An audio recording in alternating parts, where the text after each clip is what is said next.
Hello friends, welcome to খেল দুনিয়া। মোহনবাগান ইরানে খেলতে যাবে কি যাবে না এটা নিয়ে কিন্তু সারাদিন একটা নাটক চলল।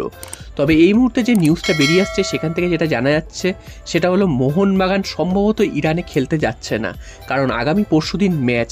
এখনও অবধি মোহনবাগান কিন্তু যায়নি ইরানে খেলতে। তো এখন বিশাল কিছু পরিবর্তন না হলে ইরানে খেলতে যাওয়া প্রায় অসম্ভব। এছাড়াও মোহনবাগানের একটি সোশ্যাল মিডিয়া পোস্ট, সেই পোস্ট থেকে কিন্তু আরও পরিষ্কার হয়ে যাচ্ছে মোহনবাগান এই ম্যাচটা খেলছে না, এবং তারা পরবর্তী ম্যাচ অর্থাৎ মোহামেডান স্পোর্টিংয়ের বিরুদ্ধে যে ম্যাচটা সেটাকেই তারা ফোকাস করছে। তো সেই পোস্ট থেকে কিন্তু এটা পরিষ্কার হয়ে যাচ্ছে। তো এবার প্রশ্ন হচ্ছে, এই ম্যাচটা খেলতে যাওয়া উচিত ছিল না অনুচিত ছিল?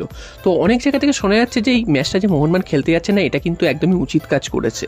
তো উচিত কাজ করেছে কী জন্য সেটাও তোমাদের বলে নিই। তো উচিত কাজ এই জন্যই বলছে যে কারণ ভারতের সাথে ইরানের যতই বন্ধুত্ব থাকুক না কেন, ভারত কিন্তু এই মুহূর্তে ইসরায়েলকে সাপোর্ট করছে, এবং ইসরায়েল এবং ইরানের মধ্যে যে একটা যুদ্ধ পরিস্থিতি তৈরি হচ্ছে সেখানে কিন্তু কোনো ভারতীয় বা ভারতের কোনো দল ইরানে যাওয়াটা সেটা কিন্তু একটা রিস্কের ব্যাপার, এবং সেখানে যে ঠিক মতন সিকিউরিটি পাওয়া যাবে সেটাও কিন্তু কেউ আশ্বাস দিতে পারছে না, কারণ তাদের নিজেদের নেতারাই কিন্তু এই মুহূর্তে মারা গেছে বা তাদেরকে হত্যা করা হয়েছে, এরকম একটা ঘটনা ঘটেছে।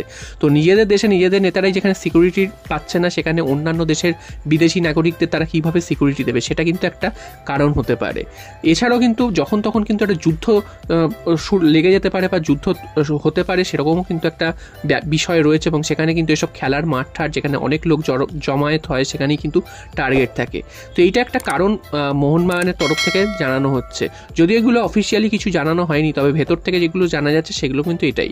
তবে এর বিপরীতেও কিন্তু অনেক রিজন আছে। বিপরীতে রিজন আছে বলতে এরকম যে মোহনবাগান যে ম্যাচটা খেলতে যাচ্ছে না সেটা কিন্তু একটা চরম লজ্জার ব্যাপার, কারণ এই মুহূর্তে ইরানের অনেকগুলি ফুটবল ক্লাব রয়েছে, তারা কিন্তু শুধু ACL 2 খেলছে না, তাদের মধ্যে অনেক দল ACL 1 বা ACL এলিট লিগ খেলছে।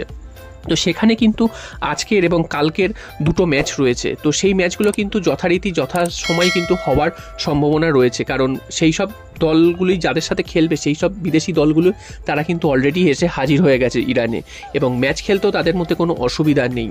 তো শেষ পর্যন্ত যদি ম্যাচগুলো হয় সেক্ষেত্রে মোহনবাগান তো বড় বিপদে পড়বেই। এছাড়া কিন্তু মোহনবাগান যে খেলতে যাচ্ছে না এটাও কিন্তু একটা খুব খারাপ বিজ্ঞাপন, কারণ AFCর যে অফিসিয়ালরা রয়েছে অর্থাৎ লাইসম্যান, রেফারি, তারাও কিন্তু পৌঁছে গেছে। তো মোহনবাগান কিসের অজুহাত দিয়ে এই ম্যাচটা খেলতে যাচ্ছে না সেটা কিন্তু বোঝা যাচ্ছে না, যদিও মোহনবাগান AFCর কাছে দাবি জানিয়েছে যে এই বিষয়টা বোঝার জন্য, এবং তারা এইসবও যে পাঠিয়েছে ইরানে তাদের হোটেল বুক হয়ে গেছিলো, ফ্লাইটের টিকিট বুক হয়ে গেছিলো, তারপরেও তারা যাচ্ছে না শুধুমাত্র সিকিউরিটি রিজনে। তো যেটা সম্ভাবনা এই সিকিউরিটি রিজন কিন্তু ধোপে টিকবে না, যতই পরিস্থিতি খারাপ হোক না কেন সেই জায়গায়। তবে এই মুহূর্তে যেহেতু অন্যান্য দলরা ট্রাভেল করতে পারছে ইরানে, মোহনবাগানও সেক্ষেত্রে ট্রাভেল করতে পারত। তো মোহনবাগান এই ট্রাভেল না করার ফলে কী শাস্তি হতে পারে AFC থেকে সেটাও তোমাদের জানিয়ে রাখি। AFC কিন্তু এই ম্যাচটা মোহনবাগানকে হারিয়ে দেবে, অর্থাৎ মোহনবাগানের থেকে 3 পয়েন্ট কেড়ে নেবে, ট্র্যাক্টরকে 3 পয়েন্ট দিয়ে দেবে, এবং 3-0 গোলের ব্যবধানে কিন্তু ম্যাচটা জয়ী ঘোষণা করবে ট্র্যাক্টরকে। তো এটা গেল একটা জিনিস। দ্বিতীয় হচ্ছে $10,000 জরিমানা হবে। তো এটাও ঠিক আছে। তারপরে যে ডিসিশনগুলো নেওয়া হবে সেটা কিন্তু মোহনবাগানের জন্য চরম লজ্জার এবং চরম বিপদের। পুরো টুর্নামেন্ট থেকে মোহনবাগানকে এলিমিনেট করে দেওয়া হবে, অর্থাৎ বের করে দেওয়া হবে পুরো টুর্নামেন্ট থেকে, এবং 2-3 বছরের জন্য AFC রিলেটেড যে কোনো টুর্নামেন্ট থেকে মোহনবাগানকে ব্যান করা হবে। তো এই শাস্তিগুলো মোহনবাগান কিন্তু পেতে চলেছে এই ম্যাচটা না খেলার জন্য। তো এই মুহূর্তে যা পরিস্থিতি, এই ম্যাচটা মোহনবাগান খেলতে যাচ্ছে না, এবং কোনো কিন্তু নিউজ নেই। এবার যদি নিজেরা প্রাইভেট ফ্লাইটে করে যদি তারা যায় সেক্ষেত্রে অন্য ব্যাপার, তবে যা পরিস্থিতি যাওয়ার কোনো সম্ভাবনা নেই। যদিও এরকমও জানা যাচ্ছে যে মোহনবাগানের বিদেশি ফুটবলাররা তারা কলকাতায় চলে এসছে, এবং বাকিরা ইন্ডিয়ান প্লেয়াররা তারা কিন্তু কলকাতায় আসেনি। তাহলে তারা কোথায় গেল? তারা কি ইরানের ফ্লাইটে উঠছে? তো সেটাও কিন্তু জানা যাচ্ছে না। তো যা পরিস্থিতি, খুব একটা ভালো পরিস্থিতি নয় মোহনবাগানের জন্য, কারণ মোহনবাগানের এই ডিসিশনটা কিন্তু চরম লজ্জার মুখে ফেলবে মোহনবাগান ক্লাবকে এবং মোহনবাগান সমর্থকদের, কারণ এটা কিন্তু একদমই ভালো বিজ্ঞাপন নয় যে একটা ম্যাচ খেলতে না যাওয়া। হয়তো ম্যাচটা খুব কঠিন ম্যাচটা হয়তো মোহনবাগান হেরে যেত, একটা বড় ব্যবধানে হারতো, তবুও ঠিক আছে, তবে এই ম্যাচটা না খেলতে যাওয়া এটা কিন্তু একটা চরম খারাপ সিদ্ধান্ত। তবে এটা অনেকে বলছে যে নিরাপত্তাটা আগে, প্লেয়ারদের সিকিউরিটি আগে, এগুলোর আগে সব ঠিক আছে, তবে অন্যান্য ক্লাব যেখানে খেলতে যেতে পারছে সেখানে মোহনবাগান খেলতে যেতে পারছে না, এটা কিন্তু মেনে নেবে না AFC। এবং AFCকে যে চিঠি দেওয়া হয়েছে সেখানে AFC হয়তো বিবেচনা করবে, যদিও সেই বিবেচনার কি রেজাল্ট কি তার AFC তরফ থেকে কি জানানো হচ্ছে সেগুলোও কিন্তু জানা যাচ্ছে না।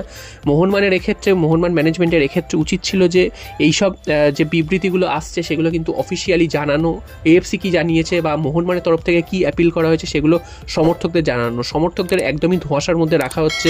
সমর্থকরা জানে যে ম্যাচটা হবে কি হবে না কিচ্ছু বুঝতে পারছে না। যদিও মোহনবাগানের ফেসবুক পেজ থেকে জানানো হয়েছে যে পরবর্তী ফোকাস মোহামেডান এফসি ম্যাচ, তো সেটা কিন্তু বলেছে ঠিকই, তবে এটা কিন্তু কোথাও অফিসিয়ালি জানানো হয় যে ম্যাচটা হবে না।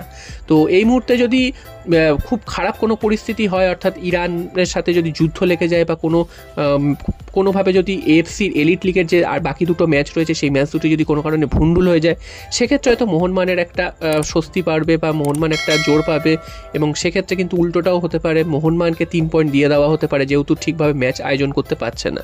যদিও এই মুহূর্তে ইরানে কিন্তু একটা অস্থিরতা চলছে, তোমাদের যেমনটা জানালাম, এবং তাদের রাজনৈতিক নেতারা মারা যাওয়ার ফলে সেখানে রাষ্ট্রীয় শোকও চলছে। তো রাষ্ট্রীয় শোকের মধ্যে ফুটবল খেলাটা কীভাবে হবে সেটাও কিন্তু একটা প্রশ্নের মুখে। তো ইরান যদি কোনোভাবে অ্যারেঞ্জ করে ফেলতে পারে এলিট লিগের ম্যাচগুলো, সেক্ষেত্রে কিন্তু ট্র্যাক্টর অনেকটাই সুবিধা পেয়ে যাবে এটা দেখাতে যে তারা ম্যাচটা আয়োজন করতে চেয়েছিল, মোহনবাগানই যায়নি। তো তোমাদের কি মনে হয়, মোহনবাগানের কি ম্যাচটা খেলতে যাওয়া উচিত ছিল নাকি না খেলতে গিয়ে ঠিক করেছে? তো মোহনবাগানকে কিন্তু এই শাস্তিটা পেতে হতে পারে এরকমটাই কিন্তু জানা যাচ্ছে। তো দেখা যাক পরবর্তী সিদ্ধান্ত কী আসে এএফসির পক্ষ থেকে, এবং মোহনবাগানই বা কী সিদ্ধান্ত নেয় সেটাও কিন্তু আমরা দেখার জন্য অপেক্ষা করছি।